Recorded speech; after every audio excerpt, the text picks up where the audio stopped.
해보니까 오늘 생각보다 잘 따라오시네요. 능력 세 가지를 다 유지하면서 마칠 수 있겠어요.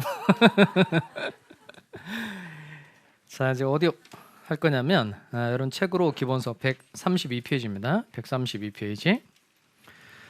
자, 요 뒤에 내용부터는 그 책보다 제 설명을 듣는 게 훨씬 더 이해하기 좋을 거예요. 자, 그래서 132페이지 자기계약 쌍방대리부터 할 텐데 끝날 때까지 제가 쭉 얘기를 풀어드릴 테니까 잘 듣고 정리하라고 할 때 그때 정리하시면 되겠어요. 그럼 칠판 옵시다. 갑 을에게 매각 애간에서 대리권을 준 거예요. 그다음 을이 병 만나서 매매계약을 체결하면 매매계약의 효과가 모두 직접 갑에게 귀속한다. 이게 이제 대리인데 일반적인 대리의 경우에 매매계약서를 하나 만들어 놓고 할까요?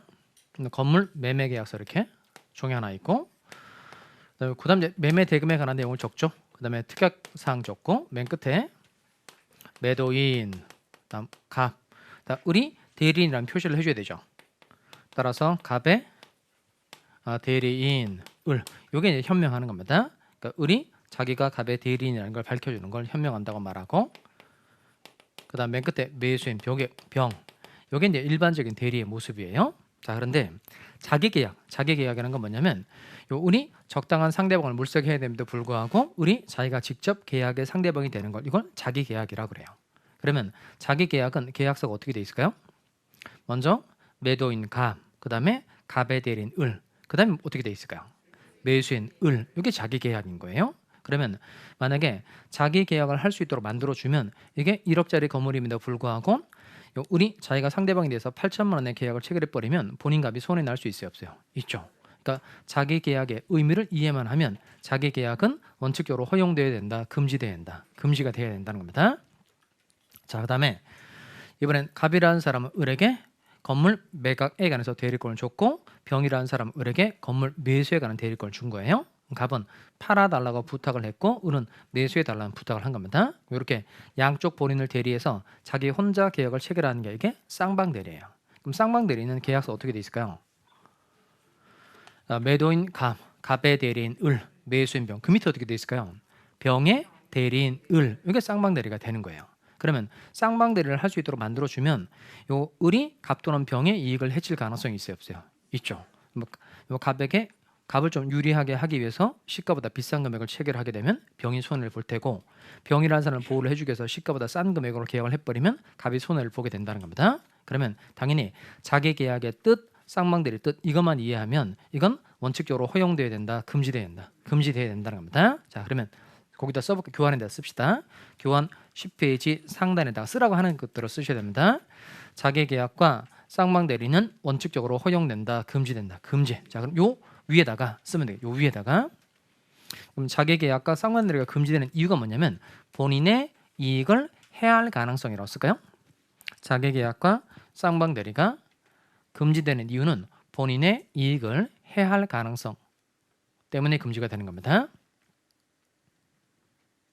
자, 그러면 요 취지가 본인의 이익을 해할 가능성 때문에 금지를 하는 거니까 본인의 이익을 해칠 가능성이 전혀 없다. 또는 본인이 자기의 이익을 해도 괜찮다라고 얘기를 하면 또 예외적으로 허용이 돼야 안 돼요. 돼요. 요 사유를 잘 외우고 있어야 문제 하나를 맞출 수 있게 됩니다. 첫 번째가요. 잘 쓰기 바랍니다. 본인의 허락. 본인이 자기 계약을 해도 된다. 쌍방대리를 해도 된다라고 허락을 해준 거예요. 그럼 본인이 자기의 이익을 해야 하는 걸 감수하겠다는 거니까 이때는 자기 계약을 해도 되고 쌍방대리를 해도 되죠. 자, 두 번째가요. 채무의 이행입니다. 채무의 이행. 그러니까 돈 갚는 거, 변제하는 거 생각하시면 되겠어요. 이건 기존 채권 채무 관계를 결제하는 데 그치고 새로운 이해 관계를 만들어내는 게 아닌 겁니다. 따라 이건 두 번째는 본인의 이익을 해칠 가능성이 전혀 없는 경우라 이건 자기 계약과 쌍방대리를 할 수 있다 없다 있다는 겁니다. 자, 그러면 확실하게 외워둘 게 뭐냐면 원칙적으로 금지가 되는데 예외적으로 허용되는 경우가 두 가지죠. 그 두 가지가 뭐죠? 허, 채 두 가지입니다. 허, 채 이렇게 외웁니다. 허, 채. 허 이게 뭐죠? 허락, 채, 채무의 이행 이 두 가지입니다. 그래서 요 부득이한 사유가 있는 경우에는 예외적으로 허용된다. 그러면 틀립니다. 두 가지 허용되는 사유 두 가지가 뭐라고요? 허, 채. 그러니까 요 부득이한 사유는 예외적으로 허용되는 사유이다 아니다. 아니에요. 그 부득이한 사유가 있으면 있을수록 오히려 더 본인의 이익을 해칠 가능성이 있으니까 오히려 더 자기 계약과 쌍방대리를 하지 말아야 됩니다. 예외적으로 허용되는 사유 두 가지가 뭐라고요? 허, 채. 자, 그다음에 그럼 본인의 허락이 있거나 채무 이행이 아니면 자기계약을 하면 쌍방대리를 하면 안 되죠. 그런데 요 자기계약 쌍방대리 금지 규정에 위반했다는 겁니다. 다시 자기계약 쌍방대리 금지 규정에 위반했다는 거예요. 이게 무슨 의미인지 이해되시겠어요? 자기계약과 쌍방대리 금지 규정을 위반했다. 이게 무슨 뜻일까요? 본인의 허락이 있는 경우도 아니고 채무를 이행하는 경우도 아님에도 불구하고 자기계약을 하고 쌍방대리를 해버렸다는 겁니다. 그 대리행위의 효력은 유효일까요? 무효일까요? 이렇게 씁시다. 무권대리행위라고 쓸까요? 무권대리행위. 무효이다라고 말하면 안 됩니다. 무효이다라고 하면 틀리게 돼요. 무슨 행위? 무권대리행위. 그러니까 자기계약 쌍방대리 금지 규정을 위반했다. 그러면 대리권만 날아가게 되는 겁니다. 대리권 없이 대리행위를 하게 된 거니까 이거 무슨 행위? 무권대리행위라고 그래요. 그 다음에 이 옆에다가 무권대리행위의 효력을 써놓을까요? 이건 유동적 무효라고 씁시다. 유동적 무효. 얘는 유효가 될지 무효가 될지 아직 결정되지 않은 법적 상태를 유동적 무효라고 그래요.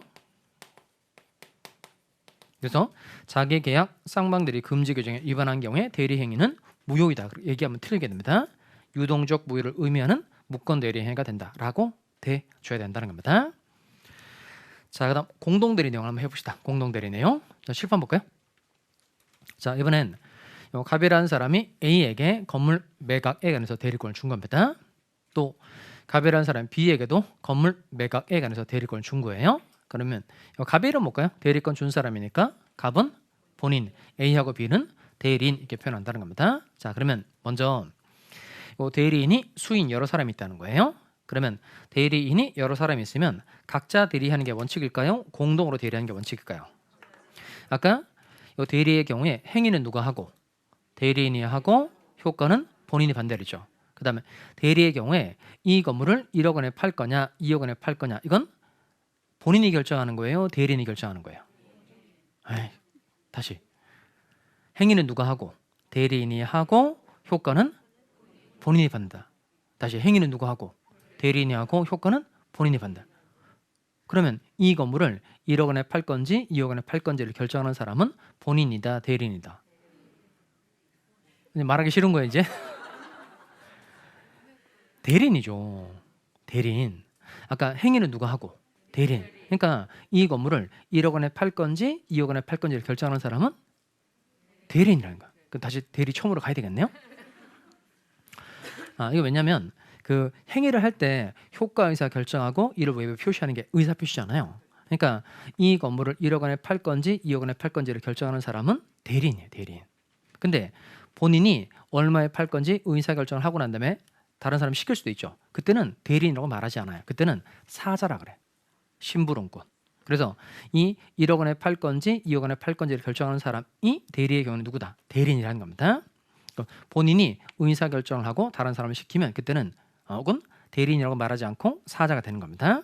자, 그러면 다시 원래대로 와서 아까 대리인은 자기 스스로 얼마에 팔 건지 의사결정을 할 수 있는 사람이라고 그랬으니까 대리인은 원래 독자적으로 법률행위를 할 권한이 있다는 거예요. 그럼 A도 독자적으로 법률행위를 할 권한이 있고 B도 독자적으로 법률행위를 할 권한을 가지고 있다는 겁니다. 그럼 당연히 대리인이 여러 사람이면 각자 대리를 하는 게 원칙이에요? 공동으로 대리하는 게 원칙이에요? 각자 대리가 원칙이죠. 써볼까요? 그래서 대리인이 수인 여러 사람이다. 그럼 뭐가 원칙이다? 각자 대리가 원칙이라는 겁니다. 무슨 대리가 원칙이다? 각자 대리. 그럼 이때 각자 대리행위를 한다. 그 말은 뭐냐면 요 B라는 사람이 요 다른 대리인 A가 있음에도 불구하고 A와 얼마에 팔 건지 상의를 하지 않고 자기 스스로 얼마에 팔 건지 의사결정을 해서 병과 매매 계약을 해도 된다. 이게 각자 대리의 뜻이에요. 근데 문제는 뭐냐면 이 건물이 1억짜리예요. 대리인이 두 사람 있는데 각자 대리가 원칙이라고 그랬으니까 B라는 사람이 그냥 8천만 원에 팔아지라고 마음 먹고 병과 계약을 해도 된다. 이게 각자 대리의 뜻이에요. 그러면 다른 대리인 A가 있으니까 A에게 얼마에 팔 건지 물어봐서 A가 적어도 시대대로 1억에는 팔아야지라는 의견을 제시하면 1억의 계약을 체결할 수 있는 상황임에도 불구하고 B가 각자 대리 행위를 하게 내버려두면 본인 값이 손해가 날 가능성이 있어요? 없어요? 있어요. 그러니까 각자 대리가 원칙인 건 맞는데 본인의 이익이 충실히 보호가 되지 못하는 면이 생긴다는 겁니다. 그래서 만든 내용이 뭐냐면 아예 법률 규정에서 공동으로 대리하도록 제한을 붙여놓은 경우가 있어요. 그게 부모와 같은 법정 대리인이 그래요. 그러면 자의 재산상의 행위에 관해서 부도 대리권이 있고 모도 대리권이 있는데 대리권 행사는 일단 공동을 하라고 못 박아놨다는 겁니다. 그러니까 본인의 이익을 충실히 보호를 해 주도록 하기 위해서 아예 법률 규정에서 공동으로 하도록 못 박아져 있는 경우가 있는데 그때는 공동으로 대리를 해줘야 되고 그다음에 수권행위에서 또 공동으로 하게끔 제한을 붙여놓을 수 있죠. A에게 대리권을 주고 B에게 대리권을 주면서 너네들 반드시 공동으로 대리하거라 이렇게 제한을 붙여놨다는 겁니다. 이때는 반드시 공동으로 대리를 해줘야 된다는 겁니다. 그래서 대리인이 수인인 경우에 여러 사람 있는 경우에 일단 원칙은 뭐가 원칙이다?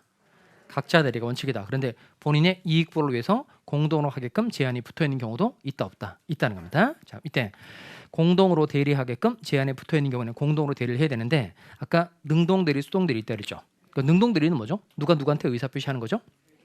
대리인이 상대방에게 의사 표시를 하는 게 능동 대리인데 이 능동 대리의 경우에 공동으로 대리하는 건 어떻게 하는 게 공동이냐 이겁니다. 이때 공동의 뜻은 두 가지가 있는데요. 의사결정의 공동이라는 게 있고 행위 공동이라는 게 있고 그래요. 다시 의사결정의 공동이 있고 행위 공동이 있다는 겁니다. 자, 먼저 의사결정의 공동은 말 그대로 의사를 결정할 때 공동으로 하면 되는 거예요. A하고 B가 함께 얼마에 팔 건지 의사결정을 하고 난 다음에 행위는 한 사람이 해도 상관없다는 겁니다. B 혼자 가서 병과 계약을 해도 된다. 이게 의사결정의 공동이고요. 행위 공동은 행위까지 공동으로 해야 된다는 뜻입니다. 그러니까 즉 A하고 B가 얼마에 팔 건지 함께 의사결정을 하고 계약을 할 때도 A하고 B가 몽땅 다 가서 병과 계약을 해야 된다. 이게 행위 공동의 뜻입니다. 자, 그러면 의사결정에 공동하고 행위 공동 두 가지 중에서 어떤 게 본인에게 더 좋을까요? 힌트, 두 가지 중에서 어떤 게 본인에게 법률 효과가 귀속하는 시기가 빨라질까요? 의사결정의 공동이죠. 자, 그러면 본인의 이익보호라는 건 이렇게 의사를 결정할 때 본인의 이익보호가 고려가 되는 겁니다. 그러면 A하고 B가 본인의 이익이 충실히 보호가 될 수 있는 의사결정을 내린 거예요. 그러면 빨리 한 사람이라도 가서 계약을 해서 본인에게 효과를 주도록 하는 게 훨씬 더 본인에게 좋다는 겁니다. 이 공동의 뜻은 무슨 공동을 말한다? 의사결정의 공동을 말하는 거고 행위 공동이다 아니다? 아닌 거예요.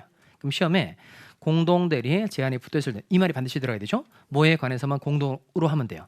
의사결정에 관해서만 공동으로 하면 되고 행위까지 공동으로 할 필요 있다 없다? 없다는 겁니다. 다만 공동대리에 제한이 붙어있을 때 수동대리, 그럼 수동대리는 누가 한 의사표시를 누가 받는 거죠? 상대방이 한 의사표시를 대리인이 받는 겁니다. 그럼 대리인이 여러 사람이 있고 공동으로 하라고 제한이 붙어 있는데 이때 공동으로 의사표시를 수령해야 될까요? 아니면 각자 수령하면 될까요? 여기도 마찬가지로 어떻게 하는 게 본인에게 효과 귀속하는 시기가 빨라지게 될까요? 그러니까 둘 중 한 사람이라도 의사표시를 받아서 본인에게 주는 게 효과가 훨씬 더 빨라지게 되는 거죠. 따라서 공동대리에 제한이 붙어 있다고 하더라도 수동대리의 경우는 그냥 각자 수령하도록 하는 게 본인에게 훨씬 더 좋다는 겁니다. 자, 그러면 다시 대리인이 수인 여러 사람이 있을 때 무슨 대리가 원칙이다? 각자 대리가 원칙이다. 그런데 법률 규정이나 수권행위에서 공동으로 하게끔 제한이 붙어있는 경우에는 공동으로 해야 되는데 능동 대리의 경우는 의사결정에 공동으로 하면 되고 수동 대리는 그냥 각자 수령하면 된다는 겁니다. 자, 마지막 이제 칸 치워보도록 하겠어요. 공동 대리 제한 규정을 위반했다는 겁니다. 이게 무슨 뜻일까요? 공동 대리 제한 규정을 위반했다. 이 말은 공동으로 대리를 해야 됨에도 불구하고 각자 대리 행위를 해버렸다는 겁니다. 그럼 이렇게 공동 대리 제한 규정을 위반한 경우에 대리 행위로 씁시다. 이것도 똑같아요. 뭐로 된다? 무권 대리 행위. 여기도 마찬가지로 대리권만 날아가는 형태가 되는 겁니다. 대리권 없이 대리 행위를 한 거라. 이도 똑같이 무슨 행위가 된다? 무권 대리 행위가 된다는 겁니다. 무효가 된다라고 얘기하면 안 됩니다. 유동적 무효를 의미하는 뭐가 돼야 된다? 무권 대리가 돼야 된다는 겁니다. 자, 그러면 지금 두 개를 공부했는데 자기 계약과 쌍방 대리는 원칙적으로 허용된다, 금지된다. 금지. 대리인이 수인이 있을 때 본인의 이익보호를 위해서 공동으로 하게끔 제한이 붙은 경우가 있다는 겁니다. 그럼 아까 대리권의 논점이 3개 있다 그랬죠? 3개가 뭐죠? 발생, 변경, 소멸. 변경이 2개 있다 그랬죠? 범위하고 제한. 그 제한에 해당되는 내용이 2가지라는 겁니다. 첫 번째가 자기계약, 쌍방대리, 금지. 두 번째가 공동대리의 제한. 그러면 잘 생각해보면 자기계약과 쌍방대리를 금지하는 이유와 공동대리의 제한을 붙인 이유는 같은 거예요? 다른 거예요? 자기계약과 쌍방대리를 금지시키고 공동으로 하게끔 공동대리하게끔 제한을 붙인 이유는 같다 다르다? 같죠? 둘 다 누구를 보호해 주라는 거예요? 본인을 보호해 주기 위해서라는 겁니다. 또 자기계약 쌍방들이 위반했을 때 공동대리 제한규율 위반했을 때 그 위반 시의 효과도 같다 다르다. 같죠. 둘 다 뭐로 된다. 무건 대리행위로 된다는 겁니다. 자, 그러면 다 정리를 했으니까 이제 문제 풀어봅시다. 25번인데요. 대리권의 제한에 관한 설명으로 옳은 것을 모두 고른 것은 풀어보세요.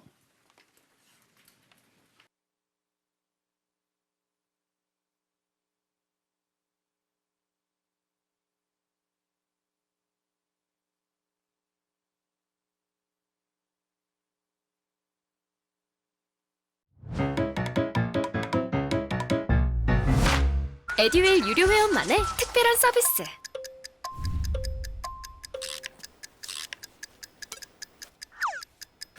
가치하차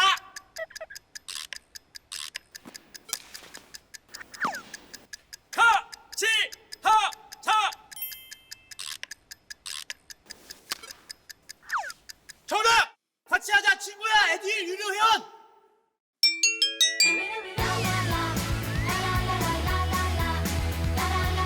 친구 소개하고 현금 받는 혜택. 오직 에듀윌 유료 회원에게만. 에듀윌.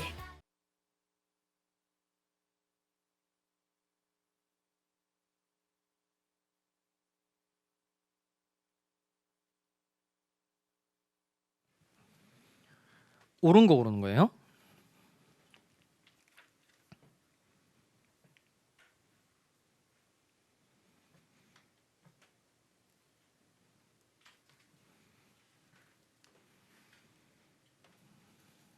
자, 그러면 또 해볼까요? 옳은 것을 모두 고르면 그랬어요. 자, 기억 본인의 허락이 있거나 부득이한 사유가 있는 경우에는 자기 계약과 쌍방대리가 허용된다. OX 틀렸죠? X죠. 어디가 틀렸죠? 아까 허, 채, 허락하고 채무의 이행이 예외적으로 허용되는 사유입니다. 요 부득이한 사유는 예외적으로 허용되는 사유이다 아니다. 아니에요. 확실하게 잘 외웁니다. 니은 자기 계약과 쌍방대리 금지 규정에 위반한 대리행위는 무효이다. X 무효가 아니죠. 무건 대리행위.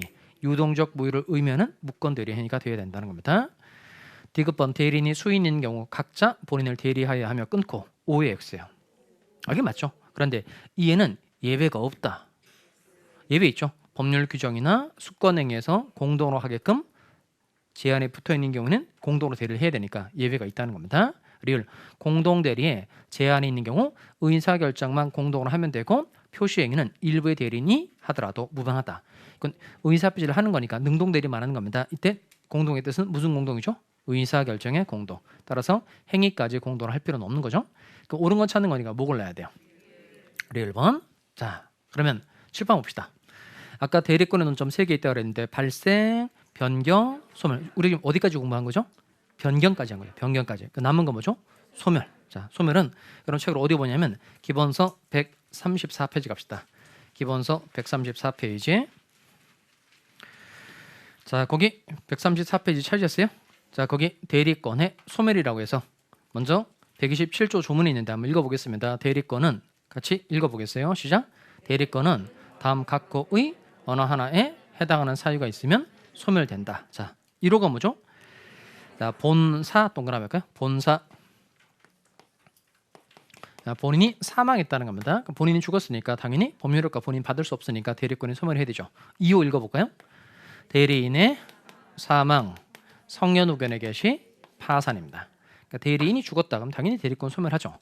그러니까 대리인이 성년후견 개시 심판을 받은 겁니다. 이건 대리인이 매우 능력이 모자란 사람이 됐다는 거예요.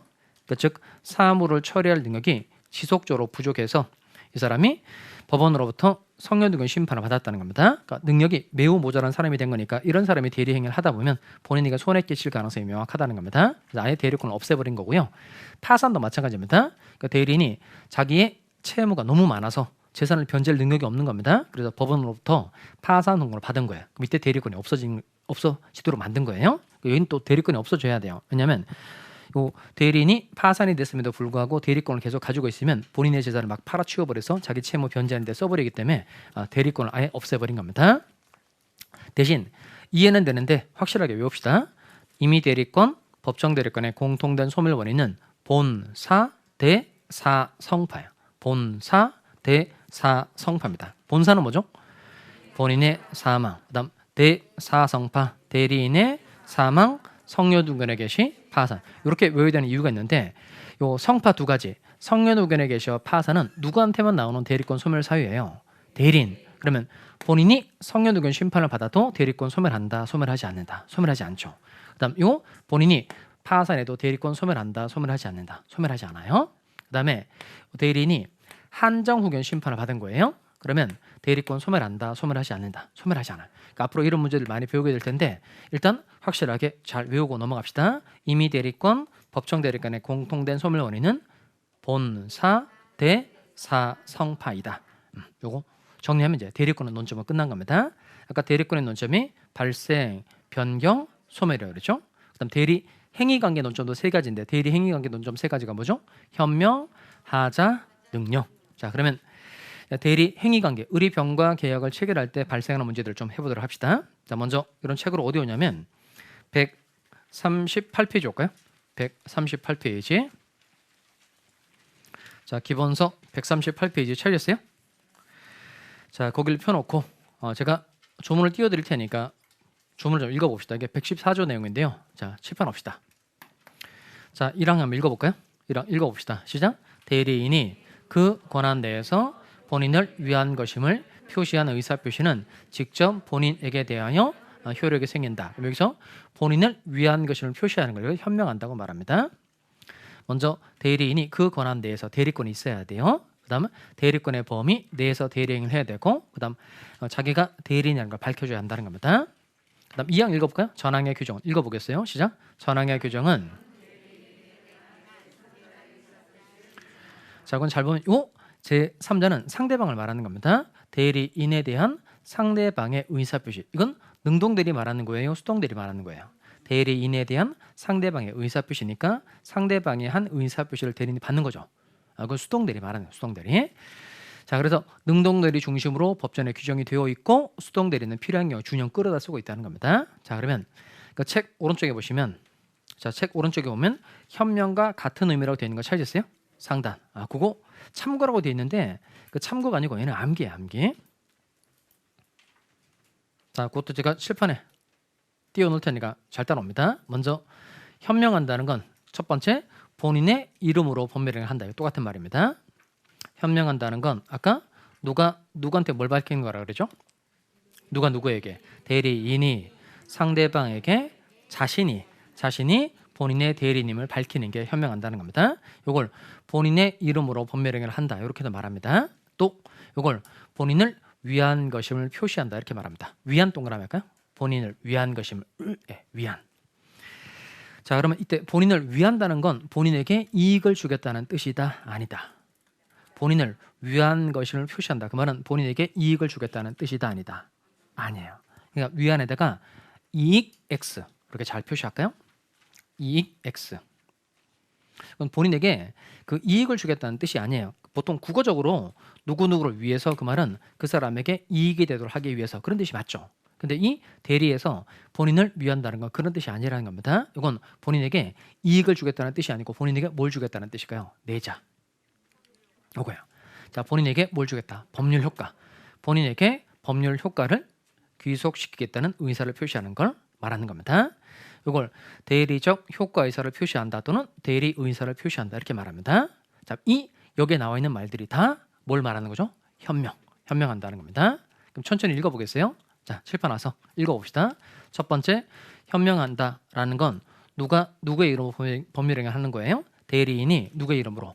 본인의 이름으로 법률행위를 한다. 이걸 대리인이 본인을 위한 것임을 표시한다 이렇게 말하는데 본인을 위한다는 말은 본인에게 이익을 주겠다는 뜻이 아니고 본인에게 뭘 주겠다? 법률 효과. 법률 효과를 귀속시키겠다는 의사를 표시하는 걸 말하는 겁니다. 이걸 대리적 효과 의사를 표시한다 또는 대리 의사를 표시한다 이렇게 말한다는 겁니다. 하여튼 이런 표현들이 나오면 다 뭘 말하는 거야? 현명을 말하는 겁니다. 자, 그럼 칠판 이제 볼까요? 갑이을에게 건물 매각에 관해서 대리권을 준 겁니다. 을이 적당한 상대방을 물색해서 매매 계약을 하면 매매 계약의 효과가 모두 직접 본인 갑에게 간다. 이게 이제 대리인데 첫 번째 이거 칠판 봅시다.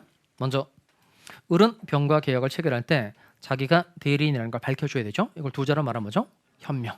현명에 특별한 방법이 제한은 없는데 계약서에다가 매도인 갑, 그다음 갑의 대리인 을, 그다음 매수인 병 이렇게 계약이 이루어진 거예요. 그럼 여기서 갑의 대리인 을 이렇게 썼다는 겁니다. 그럼 요 을은 나는 갑이라는 사람의 대리인이라는 걸 병이라는 사람에게 밝혀준 거죠. 그러니까 이건 제대로 현명을 한 것으로 볼 수 있다 없다 있다는 겁니다. 그러면 대리인에게 대리권이 있고 대리권의 범위 내에서 대리 행위를 하면서 현명까지 제대로 한 거니까 이때는 누구에게 효과 귀속할까요? 본인에게 씁시다. 여백에다가 현명을 제대로 하였다면 누구에게 효과 귀속한다? 본인에게 효과 귀속한다는 겁니다. 자, 대리인에게 대리권이 있고 두 번째 대리권의 범위 내에서 대리 행위를 했고 세 번째 현명까지 제대로 했다면 누구에게 효과 귀속한다? 본인에게 효과 귀속한다는 겁니다. 자, 그다음에 이번엔 갑이라는 사람이 을에게 매각에 관해서 대리권을 준 거예요. 그럼 을은 지가 대리인임에도 불구하고 매도인 을 이렇게 계약을 체결한 거예요. 매도인 을, 매수인 병 이렇게 계약이 체결이 됐다는 겁니다. 그러니까 자기가 대리인임에도 불구하고 이 건물이 마치 자기 건물인 것처럼 병이라는 사람에게 팔았다는 겁니다. 이건 현명을 한 거야, 안 한 거야? 안 한 거죠. 만약에 갑의 대리인 을 이렇게 썼다면 병이라는 사람도 얘는 대리인이구나라는 걸 상대방도 알아요, 몰라요? 알아요. 근데 여기는 매도인 을 이렇게 쓴 거예요. 매도인 을 이렇게 썼으니까 이 병도 누가 계약의 당사자로 생각하죠? 을이 계약의 당사자로 생각하죠. 그럼 요 매도인 을 이렇게 쓰면 병이라는 사람은 을이 계약의 당사자로 생각하니까 병도 누구에게 이행을 청구하죠? 갑에게, 을에게 청구하는 거죠. 매도인 을 이렇게 썼으니까. 그럼 병이라는 사람도 을에게 소유권 이전 등기를 청구하게 된다는 겁니다. 그럼 이때 요 현명을 제대로 하지 않았을 때 요 을은 이 의사표시는 이거 잘 기억해 둡니다. 누구를 위한 것으로 본다? 자기를 위한 것으로 본다는 겁니다. 누구를 위한 것으로 본다? 자기를 위한 것으로 본다는 겁니다. 이때 자기가 누구를 말하는 거죠? 을을 말하는 거죠. 이 말은 대리인 네가 현명을 제대로 하지 않으면 아예 대리인 네가 계약의 당사자가 되는 것으로 못 박아 버리겠다는 겁니다. 여기는 추정한다도 아니에요. 본다 이렇게 돼 있다는 겁니다. 그러니까 추정은 다른 사실이 밝혀지면 추정되던 내용이 깨지는데 본다, 간주는 다른 사실이 밝혀져도 추정이 깨지지 않습니다. 그래서 여기는 자기를 위한 것으로 추정한다가 아니고 자기를 위한 것으로 본다. 그러니까 이 말은 뭐냐면 을리가 대리인임에도 불구하고 현명을 제대로 하지 않았다면 그냥 네가 계약의 당사자가 되는 것으로 못 박아 버리겠다는 겁니다. 그럼 이때는 을은 착오를 이유로 계약을 취소할 수 있다는 거예요, 없다는 거예요? 없다는 겁니다. 그럼 전적으로 누가 책임져야 돼요? 대리인 네가 전적으로 책임을 져야 된다는 겁니다. 따라서 현명을 제대로 하지 않은 경우에는 대리인은 착오를 이유로 계약을 취소하면 된다, 안 된다? 안 된다는 겁니다. 그다음 요 뒤에 내용도 있는 걸 잘 까먹으시면 안 되는데 현명을 제대로 하지 않았지만 상대방이 대리인으로서 한 것임을 알았거나 알 수 있었다는 겁니다. 다시 상대방이 대리인으로서 한 것임을 알았거나 알 수 있었다. 이런 경우도 생길 수 있는데 예를 들어서 을이라는 사람이 매번 대리권을 수여받아서 병과 계약을 체결한 사이라고 칩시다. 그러니까 을은 매번 갑으로부터 대리권을 수여받아서 병과 계약을 체결한 사이예요. 그러면 어느 한순간에 매도인 을 이렇게 써도 매번 대리권을 수여받아서 자기랑 계약을 체결해 오던 사람이니까 매도인 을이라고 썼다고 하더라도 상대방은 얘는 대리인이구나라는 걸 알았거나 알 수 있었을 경우가 생길 수 있다 없다? 있다는 겁니다. 이때는 현명이 있는 거나 마찬가지로 봐줄 수 있으니까 이때는 누구에게 효과 귀속한다? 본인에게. 그럼 총 현명은 경우의 수가 세 가지입니다. 세 가지. 자, 이게 1번이고요. 이게 2번이고 이게 3번입니다. 자, 그러면 1번을 말로 한번 해볼까요? 1번 뭐라고 말하면 될까요? 자, 대리인이 현명한 경우에는 누구에게 효과 귀속한다? 본인에게 효과 귀속한다는 겁니다. 두 번째, 대리인이 현명하지 않은 경우에는 그 의사표시는 자기를 위한 것으로 본다. 그 다음 세 번째, 대리인이 현명하지 않았지만 상대방이 알았거나 알 수 있었을 경우는 누구에게? 본인에게 효과 귀속한다는 겁니다. 자, 이게 현명에 관한 논점이고요. 다음 가볼까요? 기본서로 140페이지 봅시다. 기본서 140페이지. 자, 기본서 140페이지 가면 거기는 대리행위의 하자라고 되어 있는 걸 찾으셨어요? 자, 거기 밑에 가시면 조문이 하나 있죠? 몇 조죠? 116조. 자, 조문 읽어보겠습니다. 1항에다가 원칙이라고 쓰시고 2항에다가 예외라고 씁시다. 1항에다가 원칙, 2항에다가 예외. 자, 그럼 먼저 1항 한번 읽어볼까요? 의인사표시의 효력이 읽어봅시다. 시작. 의인사표시의 효력이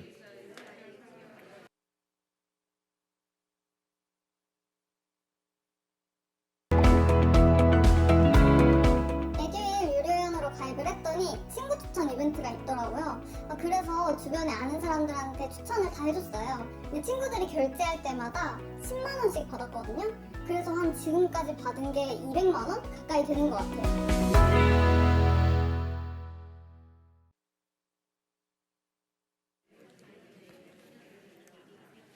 이게 뭔 말이야 이런 생각 들죠. 자, 먼저 흠결을 동그라미 합시다. 흠결에 동그라미 하고 거기다 작게 쓰기 바랍니다. 비통착, 비진의 표시, 통종의 표시, 착오. 이 세 가지는 의인사와 표시가 불일치하는 경우죠. 이걸 의인사의 흠결 이렇게도 말합니다. 그러니까 비진의 표시도 복수를 해보면 의인사 없고, 통종의 표시도 의인사 없고, 착오도 의사가 없는 경우죠. 의인사가 없다 그래서 의인사의 흠결 이렇게 표현하는 겁니다. 자, 그다음에 또 다시 밑줄하고 따라합니다. 제가 노란색으로 칠한 것처럼 잘 따라오세요. 의인사의 흠결, 사기 강박 또는 언어 사정을 알았거나 과실로 알지 못한 것, 거기까지 쭉 밑줄을 하시고 거기다 하자라고 씁시다. 하자. 이렇게 팍 줄이면 이해하기 좀 좋을 거예요. 그러니까 즉 의인사 표시의 효력이 뭐로 인하여? 하자로 인하여 영향을 받을 경우에 그 사실의 유무 동그라미 합시다. 그런 사실이 있었느냐 없었느냐는 누구를 표준으로 결정한다. 대리인. 자, 그러면 요 1항은 뭐냐면 대리 행위에 하자가 있다. 그럼 그 하자가 있는지 없는지는 원칙적으로 누구를 표준으로 결정해야 된다. 대리인을 표준으로 결정해야 된다는 겁니다. 자, 2항 갑시다. 특정한 법률 행위를 위임한 경우에 위임 그랬으니까 밑에 써봐요. 특정한 법률을 위임해줬다. 그랬으니까 건물을 팔아달라고 부탁을 하고 대리권을 주는 거죠. 이건 무슨 대리가 될까요?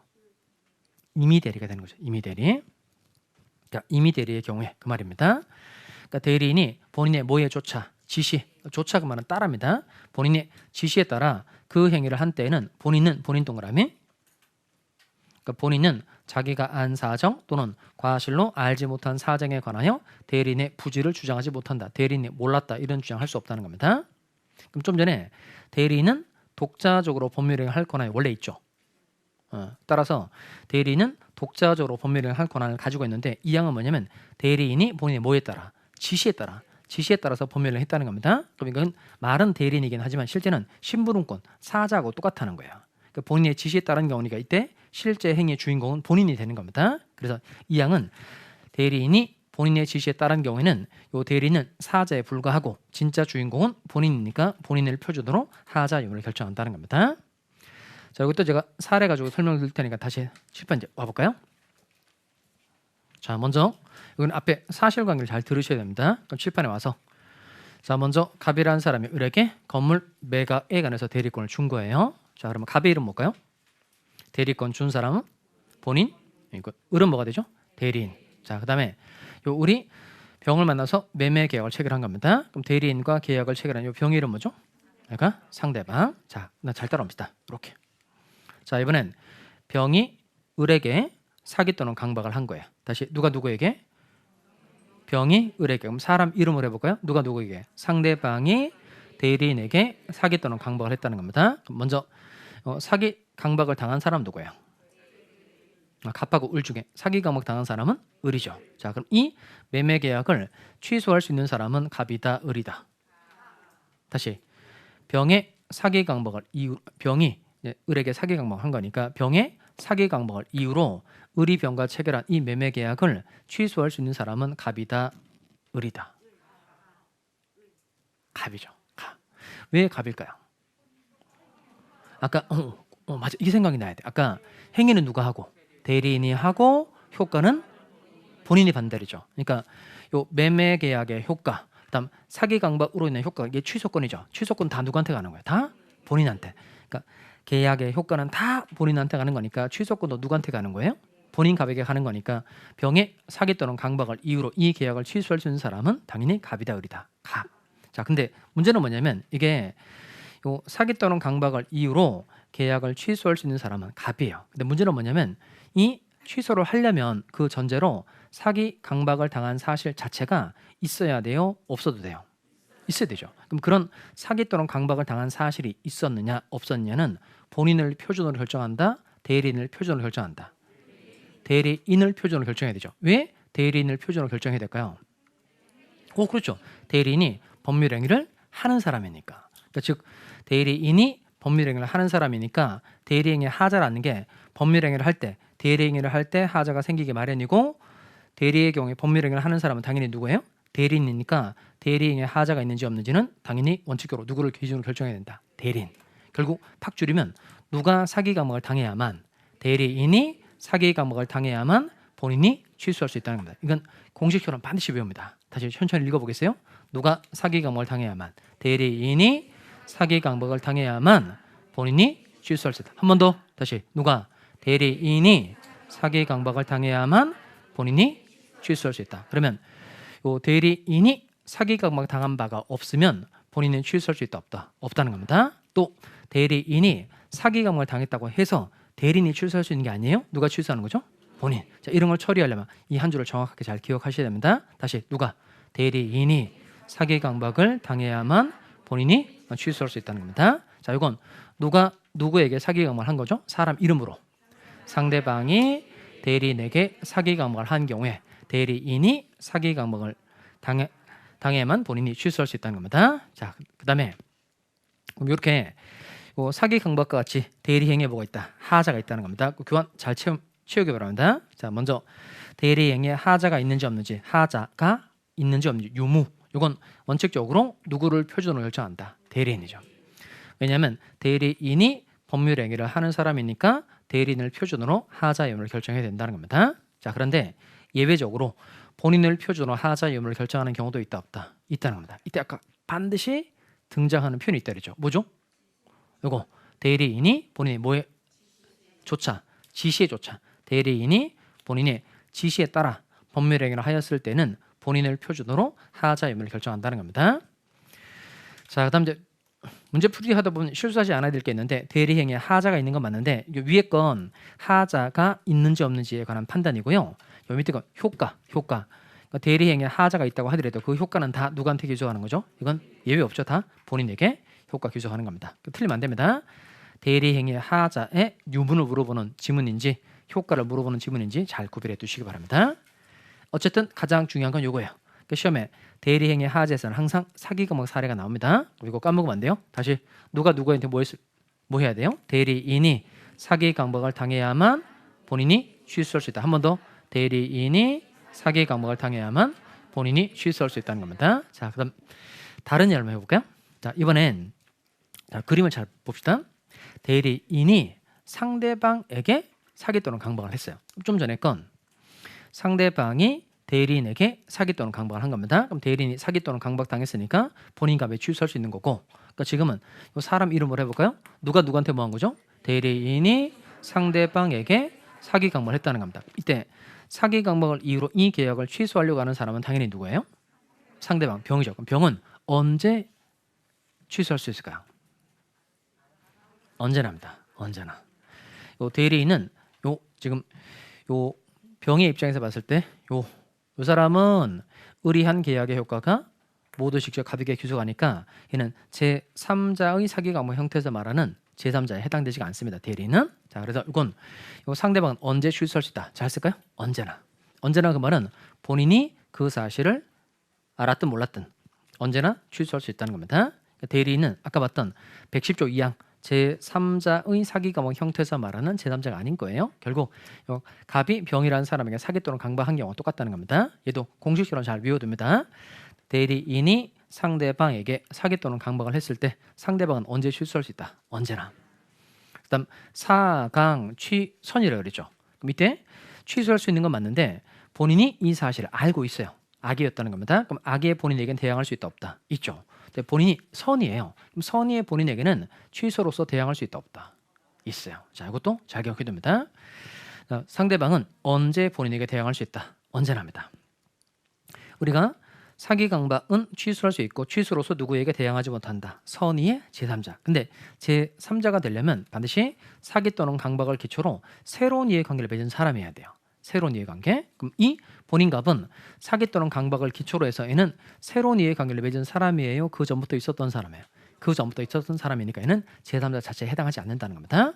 자, 그런데 이게 생각보다 머릿속에 잘 떠오르지 않아요. 그러니까 얘도 공식처럼 잘 배워둡니다. 다시 누가 누구한테 뭐 했을 때 대리인이 상대방에게 사기 강박을 한 경우 상대방은 언제 취소할 수 있다. 언제나 취소할 수 있고 언제 본인에게 대항할 수 있다. 언제나 본인에게 대항할 수 있다는 겁니다. 자, 그러면 아까 대리 행위 관계 논점이 3개 있다 그랬죠. 현명, 하자, 능력. 그 맨 끝에 게 뭐죠? 이게 능력. 자, 교환 넘어갑시다. 교환 13페이지였고요. 교환 13페이지.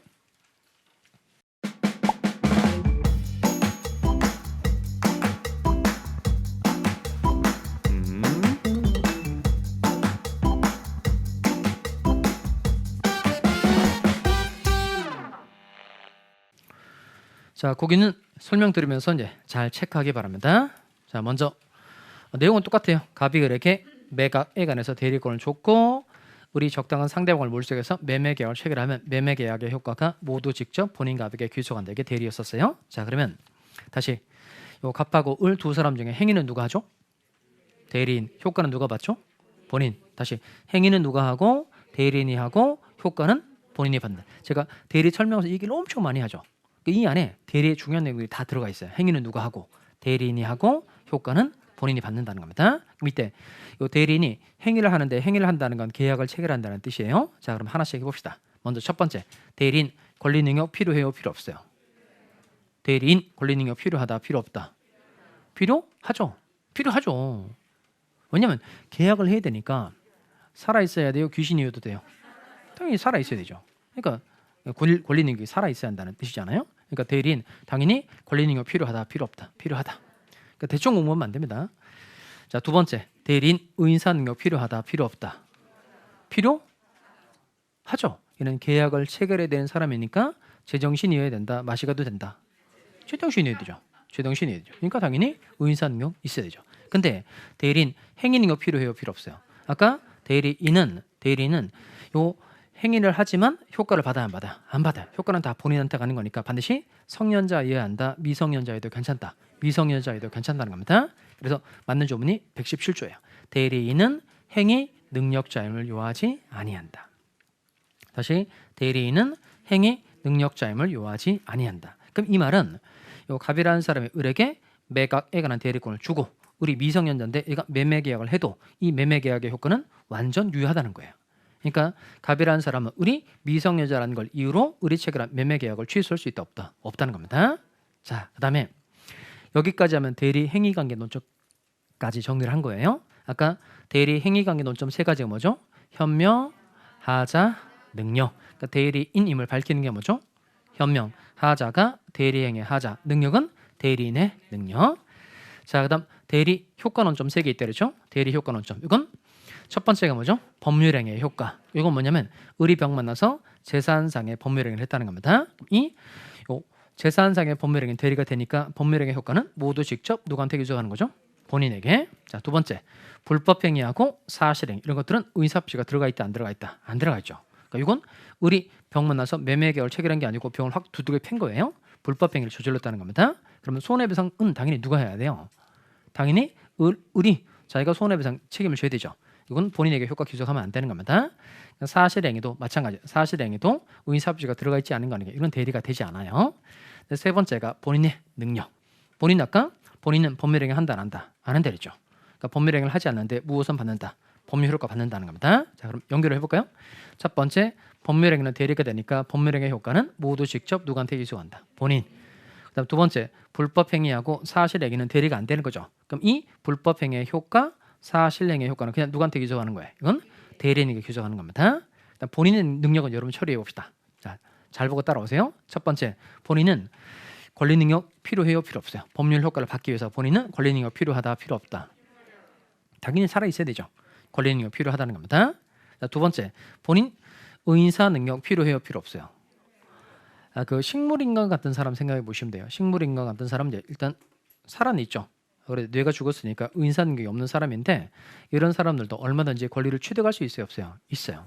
대신 이제 의사 능력이 없는 상태니까 정상적으로 이제 판단을 못 하니까 당연히 이때는 법정 대리인 대신 권리를 행사해 주면 돼요. 그러니까 본인은 의사 능력 필요하다, 필요 없다? 필요 없다는 거예요.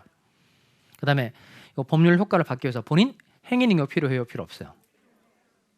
아까 요 갑이 미성년자 을이 부모, 그럼 부모가 대신 계약을 체결하면 미성년자가 효과 받을 수 있는 거죠. 그러면 본인은 행위능력 필요해요, 필요 없어요? 미성년자도 법률 효과 받을 수 있잖아요. 그러니까 행위능력 필요하다, 필요 없다, 필요 없다는 겁니다. 여기서 알 수 있는 내용은 본인이 법률 효과를 받기 위해서는 무슨 능력만 있으면 돼요? 권리 능력만 있으면 된다는 겁니다. 그러니까 즉 본인은 법률 효과를 받기 위해서는 그냥 살아있기만 하면 된다는 거예요. 자, 여기까지 하면 대리의 삼면관계 하나 논점을 다 정리를 한 겁니다. 자, 그럼 종합 문제 하나 풀어봅시다. 자, 이걸 맞추면 퇴근이고 틀리면 1교시로 소급하는 겁니다. 풀어보세요.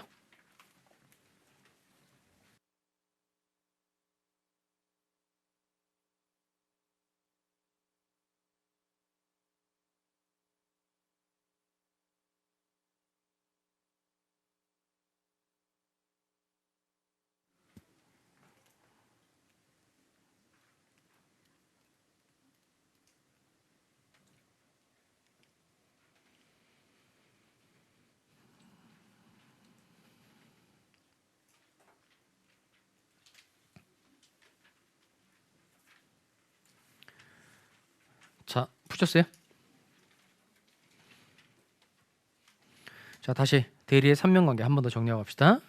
대리권의 논점 세 가지 뭐죠? 발생, 변경, 소멸. 그다음 대리 행위관계 논점 3개. 현명, 하자, 능력. 대리 효과의 논점 3개. 법률행위 효과, 불법 사실행위 효과, 본인의 능력. 지금까지 설명한 내용만 잘 기억해도 대리에 관한 사례 문제, 판례 문제 충분히 풀어낼 수 있어요. 자, 먼저 해봅시다. 갑은 자신의 X 건물의 매매 계약 체결에 관한 대리권을 을에게 수여하였고 을은 갑을 대리하여 병과 매매 계약을 체결하였다. 그러면 대리 문제가 나오면 먼저 갑, 을, 병 그림을 일단 그리는 겁니다. 자, 먼저 본인이 누구예요? 갑. 그다음 대리인이 을, 그다음에 상대방 병 이런 경우입니다. 일단 세 사람을 잘 그려둡니다. 갑, 을, 병 그려두고 이제 문제를 푸는 거예요. 자, 옳은 것은 그랬어요. 1번 계약이 불공정한 법률행위 인지가 문제된 경우 매도인의 공박, 경솔 및 무경험 여부는 을을 기준으로 판단해야 한다. 이건 불공정한 법률행위 할 때 하고 왔던 내용이죠. 일단 어디서 잘라야 돼요? 공박에서 잘라야 되죠. 공박은 누구를 기준으로 판단한다? 본인. 경솔과 무경험은 대리인을 기준으로 판단해야 되는데 모두 다 대리인을 기준으로 판단한다고 돼 있으니까 O의 X. 자, 2번 갑을 위한 것임을 표시하지 아니한 경우 밑줄합시다. 뭘 안 한 거예요? 현명 X.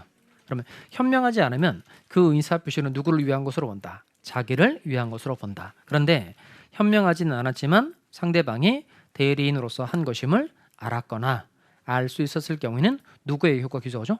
본인에게. 자, 그런데 요 을이 갑의 대리인임을 병이 뭐였다? 알았다. 이렇게 되죠. 알았다라고 돼 있으니까 이건 누구에게 효과 기소해요? 본인에게. 본인 갑에게 효과 기소하는 겁니다. 그런데 이때도 그 의사표시는 을을 위한 것으로 본다고 돼 있으니까 O의 X.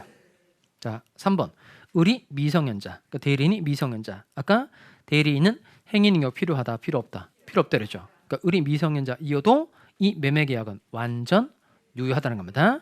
따라서 요 본인 갑은 을이 제한능력자라는 걸 이유로 매매 계약을 취소할 수 있다, 없다. 없다가 돼야 되죠. 자, 그다음 4번에 갑시다. 자, 이건 병이 을에게 기망행위를 하였더라도 끊고 아까 한 줄 외웠죠. 이건 일단 사람 이름으로 해봅시다. 누가 누구한테 사기를 친 거죠? 상대방이 대리인에게 사기를 쳤다는 겁니다. 아까 한 줄 외운 거 있죠. 누가 사기 강박을 당해야만 대리인이 사기 강박을 당해야만 본인이 취소할 수 있다. 이렇게 지문을 보고 아까 설명드렸던 내용이 잘 떠올라 줘야 돼요. 그래 문제를 탁탁탁 풀 수 있다는 겁니다. 다시 대리인이 사기 강박을 당해야만 누가 본인이 취소할 수 있는 거죠. 자, 따라서 특별한 사정이 없는 한 을은 매매 계약을 사기를 이유로 취소할 수 없다. O의 X. 이거 맞죠? 자, 그다음 5번. 을이 병에게 강박 행위를 한 경우 끊고. 이건 누가 누구한테 강박을 한 거예요? 대리인이 상대방에게 강박을 한 경우죠. 그럼 아까 대리인이 상대방에게 사기 또는 강박을 했다는 겁니다. 그럼 상대방은 언제 취소할 수 있다? 언제나. 그리고 언제 본인에게 대항할 수 있다? 언제나죠. 그러면 상대방은 언제나 취소할 수 있어야 되는데 갑이 그 사실을 알았거나 알 수 있었을 경우에 하나요? 매매 계약을 취소할 수 있도록 돼 있으니까 O의 X. 그러니까 답 뭘 골라줘야 돼요? 4번. 자, 오늘 준비한 내용은 여기까지인데 그래도 생각보다 제가 염려했던 것보다는 잘 끝난 것 같아요.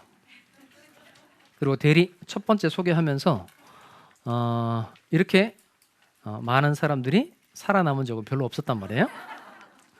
근데 이게 대리가 그 설명을 들을 땐 또 차근차근 이해가 되는 것 같은데 막상 또 해보면 잘 안 풀리는 부분도 많아요. 그래서 그 무턱대고 복수문제를 먼저 풀어가지고 오는 게 중요한 포인트가 아니고 강의를 꼭 다시 들으세요. 강의 다시 듣고 본인이 잘 이해가 돼야 돼요.